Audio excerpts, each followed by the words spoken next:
She said that when you give money to African countries to manage football, please monitor it. See it through. That's integrity check right there. She's saying because somebody will give resources for women's football, and that person will put it somewhere. So she was really balanced. She was detailed, and I like that.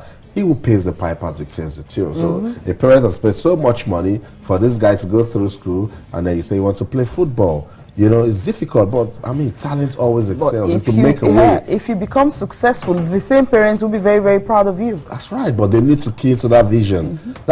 It means people shouldn't do things in secret. If you know you have a talent to play football, you play football in school, when you come back home, tell mom and dad, I want to go to training. I played basketball in school and I do so well. I think I should get registered to an academy close to the house. And your mom and dad tell you, look, you have homework, you just have to finish it. And sometimes when you're heady and you're stubborn and you don't finish your homework, and they tell you can't go for training. And so that child also, we need to balance it. I won't blame the parents, Cecilia. And that's why I was saying our country must do more in incorporating sports into this education curriculum. If school sports is balance. If your dad sees your results and you're doing so well in class and you're the best table tennis player in school, there's a balance. It helps. Yeah, that's what she said. That's what is happening in the US. Person, exactly. She said so that the parents give the kids the support. Because you go to school, your parents come to watch you do your college games, and they're proud of you. If your percentage is not high, sometimes they even drop you from the school team.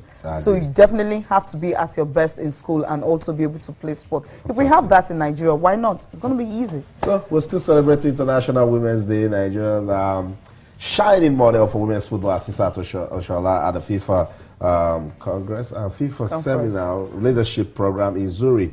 And then she did well in representing the country. Well done, Asisat Oshoala. Let's move over to men's football now. The Super Eagles of Nigeria, they have a crucial game against the Pharaohs of Egypt. It will be played on March the 25th in Kaduna. Do you think Nigeria can beat Egypt? Keep that conversation going on Twitter, channels_sports. Now let's go to Abuja, where the Super Eagles team, they are campaigning ahead of that crucial game. Toyin Ibitoye is the media officer of the team. He's standing by now to join us on the program. Good morning, Toyin, and welcome to the show.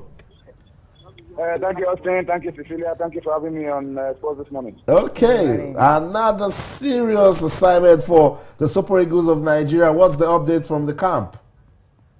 Well, as we speak, if you listen carefully, you'll hear the background voices from the coaches and the players. They were in training right now, and training started about 2 hours ago. But we're in the final lap of training this morning. All the 19 home-based players are here in training. Everybody had a try. It was only Ojikalu Okokwe who didn't take part in training because he picked up a knock playing for Rangers against Wiki Tourist over the weekend. So we're good to go. The training was very, very good. The boys are putting a very decent sheet. The coaches have also done their bit. And we keep building up on this. We've been training twice a day since camp opened on Sunday. We have another training later this evening from about 4:30. Which could be another 1.5 hours, 2 hours. So we're building up beautifully, nicely. The boys are adjusting well, and I think it's good. So far, so good.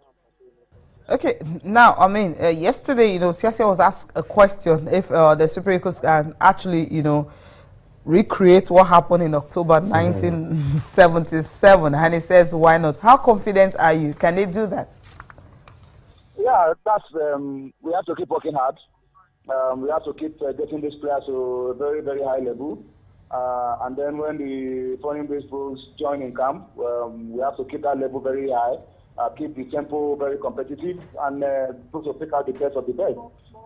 If we're able to do that and can get 100% out of the boys, there will be no stopping us. So the work right now that the coaches are putting in is to make sure that we put these boys at the level where we're able to get 100% from them for the 2 games. The first one on the 25th, on a Friday, and then after, on Tuesday the 29th, we are able to get 100%. I'm very confident that if we can do that, we will have no reasons to worry about getting the result on the pitch. Very, very important we get the result. 19 league players already in camp. That's encouraging news, Toyin. But our words on the street says we invite a lot of home-based players and we pick maybe about 5 or 6. With the quality you've seen, you think Coach Samson Siasia have a lot of headache putting some of these players into the main team? Yeah, that's it's a good thing to worry about. The home-based players have a chance to impress the coach, and the coach has told everybody that look, I'm not going to be looking at where you are playing when I pick my final spot for the Egypt game. So by the time the foreign-based players come around and the coach is able to see them as well and see the level of the ones there, he's going to pick the best and go out there for the games against Egypt. Of course, right now you should understand the psyche of the coach. He's gone for a lot of tournaments, and you've seen how he has used home-based players. He won the Under-23 championship in Senegal with a team made up majorly of home-based players. This is a higher level, but I'm sure some of these players here, home-based players, will also want to show that they can compete at the highest level. So we'll see how it goes, and see how the program continues to unfold as we build up towards those two games. But everything is looking well, and the boys are really putting in a good shift. And I'm sure they're going to give the foreign-based players a very good run for their money. Toyin, Coach Samson Siasia said to Shego Dudua, Usman Mohammed and Stanley Dingba, go back home for what you did. At the under-23 level, how much of discipline has that brought into the camp now that they've seen that this coach is a no-nonsense one? Yeah, Coach Samson Siasia told Usman Mohammed, Shego Dudua, and Stanley Dingba to drop to the Olympic team. He didn't tell them to go home. He just drove them to the Olympic team because they were supposed to have resumed at the Olympic team a week earlier, and they didn't do that. Instead, they came straight to the Super Eagles camp. And right now, he's in charge of the two teams. He's just in the Super Eagles for these games against Egypt. But he's combining the two well. And as I speak to you, Usman Mohammed, Stanley Dingba, and Odudu are with the Olympic team, training right there, very close to where the Eagles are training. And everything is going well. At the end of the day, if they get a chance to return to the team, I'm sure they will seize it with both hands. But for now, the 19 players, they are really putting in their shift, and I'm sure everybody will be in contention for a place in the game against Egypt. All right. Thank you so much, Toyin Ibitoye, for the update. We appreciate it.